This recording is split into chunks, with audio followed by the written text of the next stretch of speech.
এদেশের অর্ধেক যেই বড় সেলিব্রিটিরা আছে এরা সবগুলো হচ্ছে ধান্দাবাজ।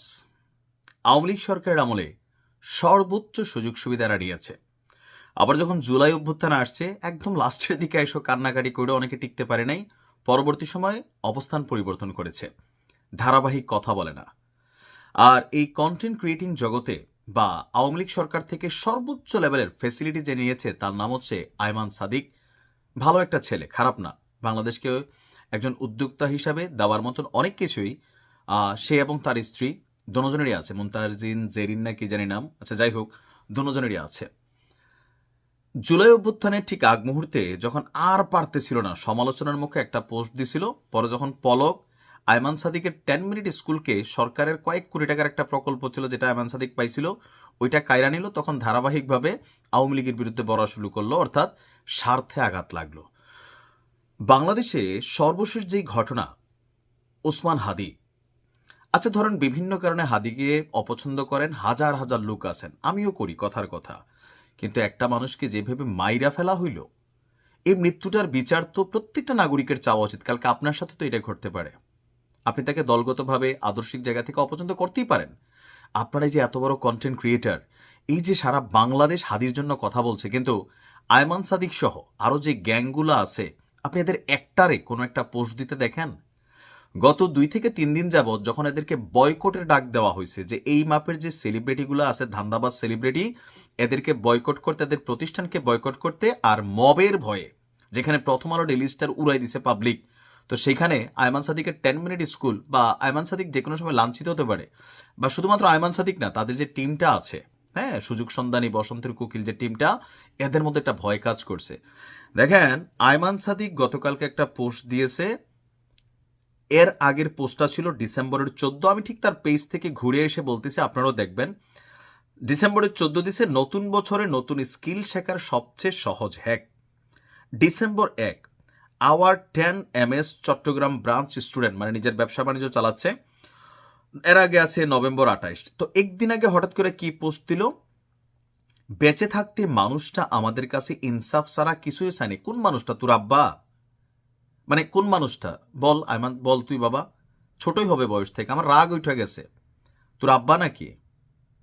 যদি নাই হয় তাহলে হাদির নামটা তুমি কেন নিলে না? আপনি দেখেন একটা পোস্ট দিছে, হাদির নাম নেয় নাই। এদের অন্তরে ধান্দাবাজি ছাড়া এ দেশটাকে টেকনিক্যালি মানুষের আবেগ অনুভূতি কাজে লাগাইয়া একটা ব্যবসা ছাড়া এরা কোনো কিছুই করে না। তার পোস্টটা দেখেন, রাগটা আমার এই জায়গায় উঠছে। আমি মনে করি এটা বেয়াদবি স্পষ্ট। তুমি হাদিকে অপছন্দই করতে পারো, কিন্তু তুমি তো বাবা তার নামটা নিতে পারতা। আচ্ছা কি লিখছে দেখেন, বেঁচে থাকতে মানুষটা আমাদের কাছে ইনসাফ ছাড়া কিছুই চায়নি, খুন হয়ে গেল, সেটার বিচার চেয়েছিল শুধু। তার মৃত্যুর পরেও যাতে সাহস দেখিয়ে এগিয়ে আসে আরও মানুষ। একজন শহীদের কাছে যেই ইনসাফের কথা শিখলাম, সেটা আদায় করতে হবে। চলে যাওয়ার 10ম দিন, ইনসাফের বাকি কতদিন? তোর মাথা। ভাই আমি সরি, আয়মান, তোর মাথা, তোর 14 গোষ্ঠীর মাথা। এই কারণে বললাম, পুরা পোস্টার মধ্যে আমরা জানি এটা হাদিকে নিয়ে লিখছে, কিন্তু হাদির নামটা সে উচ্চারণ করে নাই। তো এই পোস্টে রিয়েকশন পড়েছে প্রায় 80,000। এর মাঝখানে যখন আমি দেখছি যে 80,000 রিয়েকশনের মধ্যে আসলে কারা কি দিছে, তো আমি একটু ঢুকছিলাম। 21,000 হাহা রিয়েক্ট, 21,000 হাহা রিয়েক্ট আছে। অ্যাংরি রিয়েক্ট আছে 1,000-এর মতন।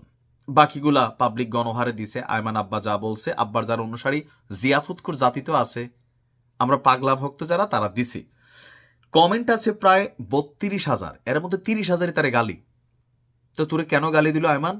একমাত্র কারণ তোরদের এই যে দ্বিচারিতা, এই যে ধান্দাবাজি একটা অবস্থান, এটা নিয়ে মানুষের রাগ ওঠে। আমি আয়মানকে খুব পছন্দ করি, বাংলাদেশের জন্য সে অ্যাসেট। অ্যাসেট কেন? তার মেধা বাংলাদেশের জন্য দরকার, কিন্তু তার এই মেধা কার কাজে লাগতেছে? তার আর তার বউয়ের, তার বাচ্চা কাচ্চার ভবিষ্যৎ পয়সা টয়সা কামানো ছাড়া 10 মিনিট স্কুল থেকে পড়ে কে কোন বিসিএস ক্যাডার অফিসার হয়ে গেছে রে? যদি নাই হয়, এখানে পয়সা কামাচ্ছে কে? আয়মানরা। রাষ্ট্রের বিভিন্ন অ্যাড পাচ্ছে, সবার কাছে দাম পাচ্ছে, আমরা এদেরকে সেলিব্রিটি বানাইছি। তো তোর এই মেধা বাবা, তোর এই সাহস, তোর এই ধান্দা যদি রাষ্ট্রের গুরুত্বপূর্ণ কাজেই কাজ না লাগে, হাদির নামটা উচ্চারণ করতে তোর যদি ঘৃণা হয় বা তোর গায়ে লাগে, তুই পোস্ট দিছিস কেন? ধান্দাবাজি ছাড়ার কিছু না। এটি স্পষ্ট একটা বেয়াদবি। আমি ধরে নিলাম হাদিকে তুমি পছন্দ করো না, I am sorry for my language, but আমি ধৈর্যহারা হচ্ছি যখন পোস্টটা পড়তেছিলাম যে হাদি নামটা লিখতে তোমার কি সমস্যা ছিল? কারা রাগ করবে? ভালো হয়ে যাও, মানুষ তোমাদের চরিত্র ধইরা ফেলছে, ঠিক আছে? ভালো হয়ে যাও।